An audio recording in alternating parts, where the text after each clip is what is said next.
আসসালামু আলাইকুম। আশা করি তোমরা ভালো আছো। তোমাদের যে আল্লাহর রহমতে আমরাও ভালো আছি। এই যে আপুরা দেখো, আমার বড় যার গর্তে মনে করে যে খেজুরের রস দিয়ে গেল, তোমাদের সাথে শেয়ার করলাম। খেজুরের রস কার কার পছন্দ আপুরা? এই যে বড় মগের এক মগ দিয়ে গেছে, মানে সবারই দেওয়া হয়েছে। এই তোমার ভাইয়া নিহারি খাওয়ার জন্য মনে করো যে গরু পায়া নিয়ে আসলো।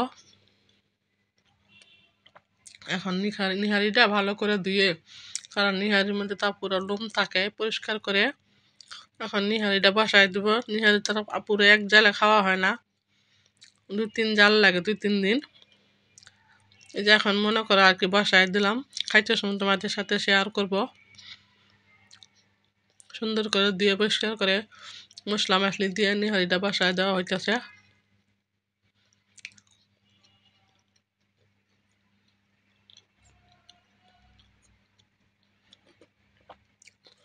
আর এই যে মনে করো পিৎজা বানাবো, পিৎজার জন্য এই যে ছেলের বউ পিৎজার গোলাটা গুলে নিতেছে, বলতেছে মা আজকে পিৎজা বানাবো। বললাম বানাও।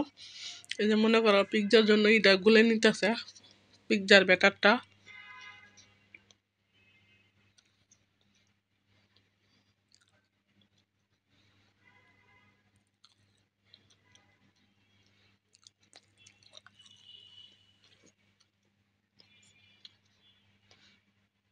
লবণ, তারপরে মনে করো যে ইস্ট হালকা গরম করে পানি যে গুলে রাখছে, ওখানে যে ইস্টটা দিয়ে মনে করো গুলায় রেখে দিব।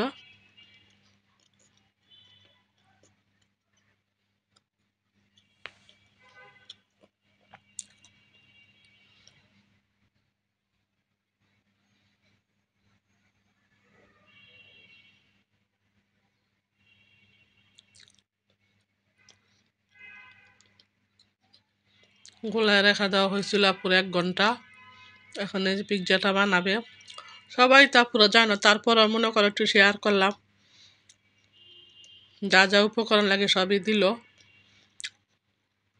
কারণ বড় হয়ে যাবে বলে তোমাদের সাথে পুরাটাই শেয়ার করি নাই।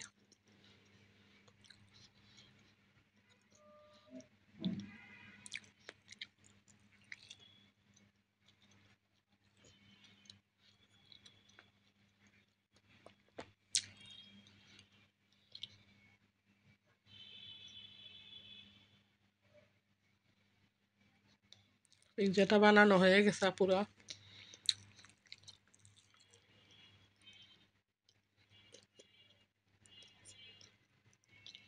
যা যা দিয়ে দিল, এই যে এখন ওভেনে দিয়ে দিব।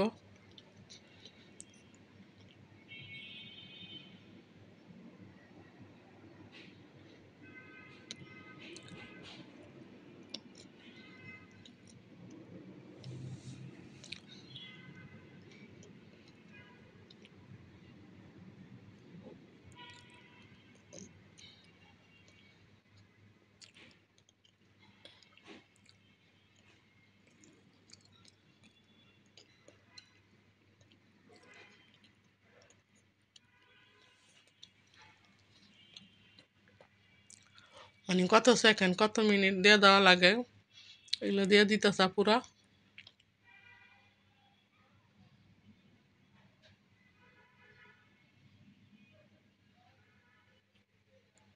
আর তোমার ভাইয়া দেখো বিকালে নাস্তা খাবার জন্য যে চিনিওয়ালা টুস বিস্কুট নিয়ে আসলো, আর এই যে নিমটি নিয়ে আসলো।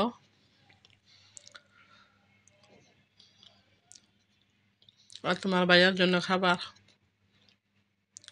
পিৎজাটা হয়ে গেছে, এখন এই যে কেটে নিতেছে। ঘরের মধ্যে পিৎজা বানালে পুরো ভালো লাগে, কারণ বাজারেরটা ভালো লাগে না, শপিংয়েরটা মানে রেস্টুরেন্টেরটা ভালো লাগে না।